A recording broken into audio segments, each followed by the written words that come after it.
तो सबसे पहले डॉक्टर सागर आपका रुख करना चाहूंगी सर, स्ट्रेस, एंजाइटी, डिप्रेशन, क्या फर्क है, क्या अंतर है और ये कैसे कैसे स्टेज में पहुंचता चला जाता है?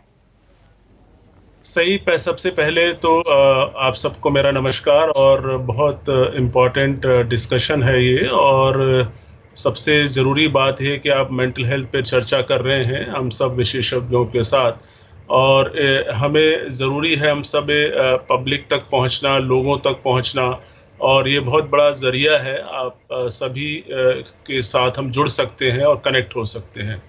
जहाँ तक आपने सवाल पूछा कि स्ट्रेस, एंजाइटी, डिप्रेशन क्या है, और तो देखिए मैं ये बताना चाहूँगा कि पहले जैसे मैं डिप्रेशन की बात करूँ तो डिप्रेशन एक मन की बीमारी है। मन जैसे एक एक वेव की तरह होता है।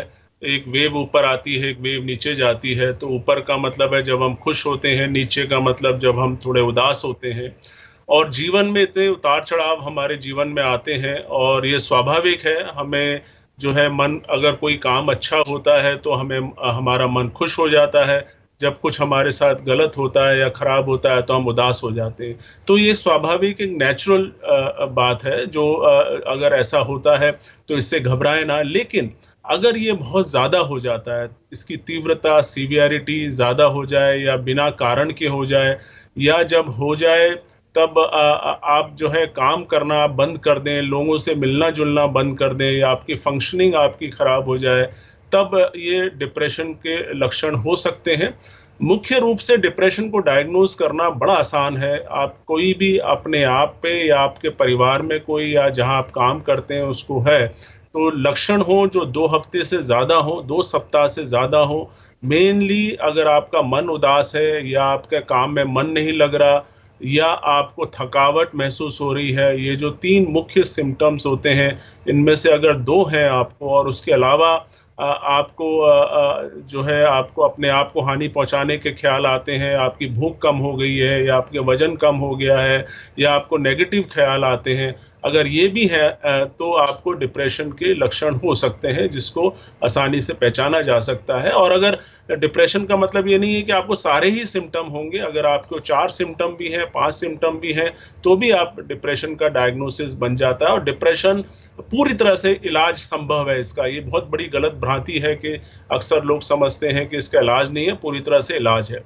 जहाँ तक एंजाइटी की बात है, एंजाइटी मतलब घबराहट, एक तरह का डर, एक तरह की बेचैनी, एक तरह का जिसको हम कहते हैं रेस्टलेसनेस, तो वो एंजाइटी होती है। और डिप्रेशन और एंजाइटी दोनों ओवरलैप भी कर सकता है। और ये कहा जाता है जिस व्यक्ति को डिप्रेशन है उसको 70% उसको एंजाइटी के भी सिम्टम्स होंगे। तो 70% एंजाइटी, बेचैनी, घबराहट, ये सारे लक्षण अगर हैं, जैसे कि दिल का धड़कना या हाथ पैर कांपना, या जो है एक तरह का जैसे मान लीजिए सर में दर्द होना, तो ये सब एंजाइटी के भी लक्षण हो सकते हैं। और अगर ये बहुत सीवियर हो जाए तो इसको पैनिक अटैक हम कहते हैं। सर लेकिन तो ये मैं तो यहाँ हो पे गया एक चीज़ मैं आपको रोकना चाहूँगा सर।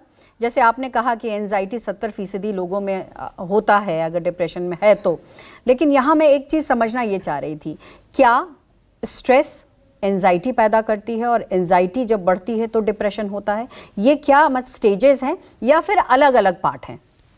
बिल्कुल बिल्कुल, वो उसी पे हमने डिप्रेशन बता दिया, हमने एंजाइटी बता दिया, अब हम आते हैं स्ट्रेस पर। देखिए, स्ट्रेस का मतलब ये होता है तनाव। स्ट्रेस जो है, अगर इसके कई सारी परिभाषा है। सिंपल वे में अगर कहें, अगर हमारी जो डिमांड ज़्यादा है अपनी रिसोर्सेज से, तो वो जो इम्बैलेंस होता है वो स्ट्रेस उसको हम कहते हैं। जो जिसका जो प्रभाव है हमारे मन पर पड़ता है, हमारे मानसिक स्वास्थ्य पे पड़ता है, वो स्ट्रेस है। स्ट्रेस एक तरह का स्टिमुलस है जो किसी भी रूप में आ सकता है। स्ट्रेस का मतलब उसके कई कारण इंटरनल हो सकते हैं या एक्सटर्नल हो सकते हैं, लेकिन ये एक तरह का स्टिमुलस है। अगर किसी व्यक्ति को स्ट्रेस है, मान लीजिए उसके घर में कोई व्यक्ति बीमार हो गया है या कोई, तो उसको एक स्ट्रेस की स्थिति में है, तो उससे हो सकता है उसको एंजाइटी हो सकता है उससे उसको डिप्रेशन की प्रॉब्लम हो। तो स्ट्रेस एक प्रकार का स्टिमुलस है। स्ट्रेस एक प्रकार का इम्बैलेंस है, जहाँ पे आपके रिसोर्सेज और आपकी डिमांड में जो इम्बैलेंस क्रिएट होता है और उसकी वजह से आपके मन पर प्रभाव पड़ता है, आपके स्वास्थ्य पर जो प्रभाव पड़ता है। और स्ट्रेस का मतलब ये नहीं है कि सिर्फ आपका साइकोलॉजिकल हेल्थ पे इसका प्रभाव होगा, सिर्फ एंजाइटी या डिप्रेशन होगा। स्ट्रेस का प्रभाव आपका फिजिकल हेल्थ पे भी पड़ता है, जैसे डायबिटीज या हाइपरटेंशन। आपके डॉक्टर आप जाते होंगे अगर हाइपरटेंशन का इलाज के लिए या डायबिटीज के लिए या स्किन की बीमारी के लिए, इवन आपकी पेट की बीमारी के लिए, तो वो भी कहते हैं अपने स्ट्रेस को आप कम कीजिए, आप स्ट्रेस कम कीजिए। वही तो मतलब डॉक्टर साहब, ये है यही मतलब है कि अगर कोई अंडरलाइंग डिजीज है, चाहे वो डायबिटीज हो या हार्ट की समस्या हो या कोई और भी समस्या हो, तो अगर आप स्ट्रेस लेते हैं तो वो कहीं ना कहीं आपकी बीमारी को और ज्यादा बढ़ाता है।